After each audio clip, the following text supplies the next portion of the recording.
जो हमारा प्रश्न दिया हुआ है, समूह 14 के तत्वों द्वारा प्रदर्शित अपरूपता का विस्तृत वर्णन कीजिए। ग्रेफाइट तथा हीरे का संरचना का भी वर्णन कीजिए। तो यहाँ पे हमें बताना है कि इस 14 के तत्वों का जो अपरूपता होता है वो किस तरह से होता है। तो हमारा जो मुख्य बिंदु हो गया वो हो गया अपर रूपता। अपर रूपता किसे बोलते हैं ये हमें जानना जरूरी है।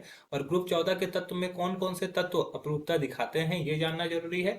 ग्रेफाइट और हीरा जो कि कार्बन का एक अपर रूप है उसका संरचना कैसा होता है ये हमें देखना है।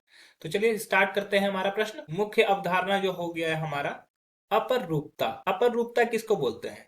जब कोई तत्व एक से अधिक रूप में उपस्थित हो।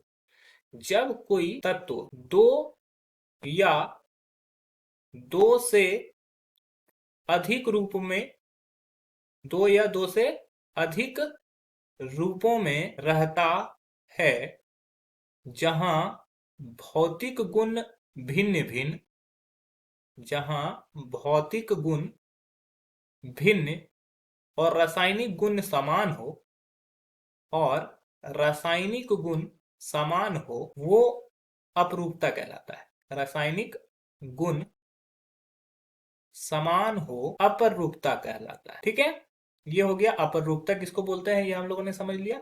अब समूह 14 के तत्व के कौन कौन से हैं? तो समूह 14 जो है उसके कौन कौन से तत्व हैं? इसमें 5 तत्व होते हैं। कार्बन, दूसरा हो गया सिलिकन, तीसरा हो गया जर्मीनियम, चौथा हो गया टीन, और पांचवा हो गया लेड। तो जो कार्बन है, कार्बन दो तरह का अपर रूप दिखाता है। एक होता है क्रिस्टलीय, ठीक है, और दूसरा होता है अक्रिस्टलीय। उसी तरह अगर बात करें सिलिकॉन की, तो सिलिकॉन भी दो तरह का अपर रूप दिखाता है। एक होता है क्रिस्टलीय और एक होता है अक्रिस्टलीय। अगर तीसरा बात करें तो जर्मीनियम, जर्मीनियम अपरूपता नहीं दिखाता है और ना ही लेड अपरूपता दिखाता है। सिलिकॉन की बात करें तो ये तीन तरह का अपरूपता दिखाता है। यहाँ पर एक जो होता है वो ग्रे टीन होता है, दूसरा जो होता है वो सफेद टीन होता है, और तीसरे की अगर बात करें तो रिहोम्बिक टीन होता है। रिहोम्बिक टीन होता है। ये तीन तरह की अपरूपता को दिखाता है। अब क्रिस्टलीय में यहाँ पे हम लोग अगर समझे कार्बन का, तो एग्जाम्पल के थ्रू हम लोग समझते हैं हीरा, ग्रेफाइट, फुलेरिन, ये क्रिस्टलीय अपर रूप है। जबकि अगर हम लोग चारकोल, कोक, लैम ब्लैक, इन सभी की बात करें तो ये जो होता है ये अक्रिस्टलीय अपर रूप होता है। अब हमें यह बताना है कि ग्रेफाइट और हीरे का संरचना कैसा होता है। तो चलिए समझते हैं। तो हम लोग समझते हैं पहले हीरे की संरचना। तो हीरा जो होता है वो एक क्रिस्टलीय त्रिविम संरचना है। ठीक है, क्रिस्टलीय त्रिविम संरचना है जिसमें कि एक कार्बन जो होता है अन्य चार कार्बन से जुड़े होते हैं। ठीक है, ये इस प्रकार से रहता है। एक कार्बन जो होता है अन्य चार कार्बन से जुड़े होते हैं। तो इस प्रकार से हीरे का संरचना होता है। तो हीरे में एक कार्बन परमाणु, एक कार्बन परमाणु अन्य चार कार्बन परमाणु से जुड़ा होता है, अन्य चार कार्बन परमाणुओं से जुड़ा होता है। यह एक त्रिविमीय संरचना है, यह एक त्रिविमीय संरचना है। और यह क्रिस्टलीय अपर रूप है तो क्रिस्टल तो होगा ही। क्रिस्टलीय संरचना भी बोल सकते हो, क्रिस्टलीय संरचना भी बोल सकते हो, क्योंकि ये क्रिस्टलीय अपर रूप है। इसमें एक कार्बन अन्य चार कार्बन से जुड़ा होता है तो इसका कोई भी मुक्त इलेक्ट्रॉन नहीं होता है। मुक्त इलेक्ट्रॉन नहीं होता है, यह विद्युत का कुचालक हो जाएगा।